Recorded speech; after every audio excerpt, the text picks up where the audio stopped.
Hello everyone and welcome to Majestically Explanation. Today we are going to see the five personality traits which we have left in our class topic. Physiologists believe that there are five basic dimensions of personality, often referred to as the five big personality traits. The five board personality traits described by the theory are extroversion, agreeableness, conscientiousness, emotional stability, and openness to experience. Extroversion next. Extroversion is characterized by extra ability, sociability, talkativeness, and high amount of emotion expressiveness. People who are high in extroversion are outgoing and tend to gain energy in social situations. Being around other people help them feel energized and excited. We can see a lot of examples. We can see Virat Kohli. He was a person. People who are low in extroversion or introverted tend to be more reserved and have less energy to expand in social setting. Social event can feel draining and introverts often require a period of solitude and quiet in order to recharge. Persons who are high in extroversion, they enjoys being the center of attention, likes to start conversation, enjoys meeting new people, has a wide social circle of friends, and find it easy to make new friends, feel energized when around other people, say think before thinking about them. All of you have seen people who love to make new friends and they energize every time. They all are an example of extroversion. Now coming to a person who is having low, he prefers solitude, feels exhausted when having to socialize a lot, finds it difficult to start a conversation, dislikes making a small talk, carefully think through before speaking, dislike being the center of attention. You have this kind of friends around you who can't start a conversation. Now coming to agreeableness, this personality dimension include attributes such as trust, kindness, affection, and other profession behavior.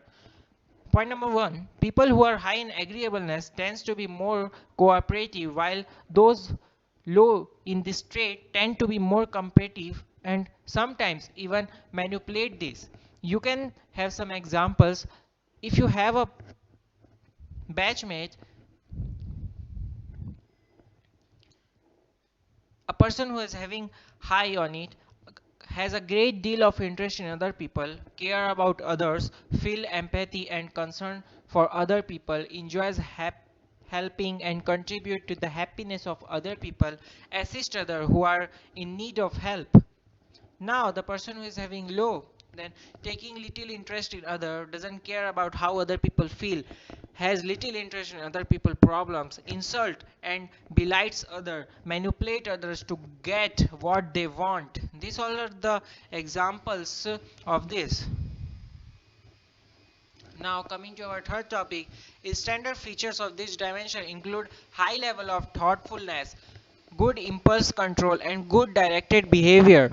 Point number one, highly people tend to be organized and mindful of details. They plan ahead thinking about how their behavior affect others and are mindful of deadlines. Person who are having high on it spends time preparing, finishes important tasks right away, pay attention to detail, enjoys having a set schedule, dislike structure and schedules, makes mess and doesn't take care of things, fail to return things or put them back when they belong.